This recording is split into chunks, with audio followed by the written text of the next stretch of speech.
So can we just tell everyone, because we've got a new group here, what Spill the Tea is? Yeah.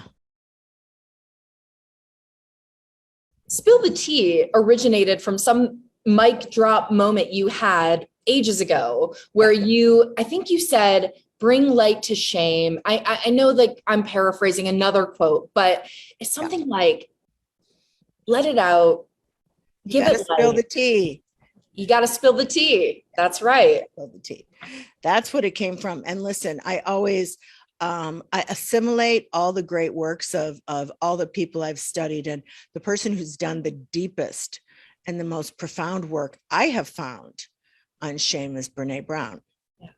And I think I paraphrased it. I said it a different way. But, basically what I found when I was out, you remember this, Cordy, when I was out on my book tour Yeah. and I didn't want to go because I'm like, I got to talk about stuff. Ew. And I got to share myself. Ooh. And suddenly I was in Manhattan. If you're not from there and you don't live there, it's scary. And I'm in a cab and going from place to place doing these interviews.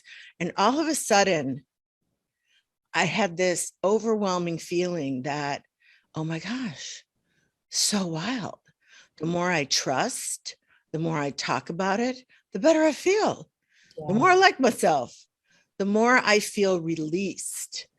And so that's when we were doing around on something court. And I was just like, you got to spill the tea. Yep. You got to spill the tea. You got to talk about some of the things you don't want to talk about. And that is the beginning of the new future that you want to create for yourself. Yeah. So spill the tea.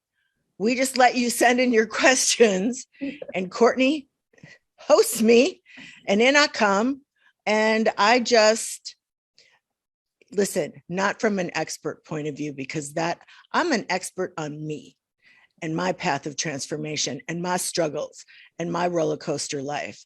So I don't come in as an expert. I come in as somebody who's made a lot of mistakes and who has done a lot of listening and studenting and is walking the path.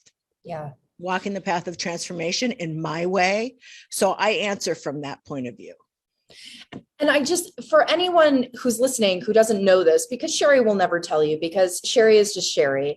Sherry was the executive producer of the Oprah Winfrey Show. So when she talks about being a student, she is a student at the feet of the masters of this word. Of our time. Yes.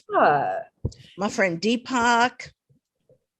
Yeah. You mentioned Brene. We know. Brene. Yeah. So I don't want to I don't need to name drop. You all know. No. Everybody came to the show and I paid attention because for me, that job, the greatest benefit of that job was being paid to be exposed to new ways of thinking. And from that, I was able to, over 20 years, begin to create a very robust, more leading edge spiritual life for myself. And you have. I have.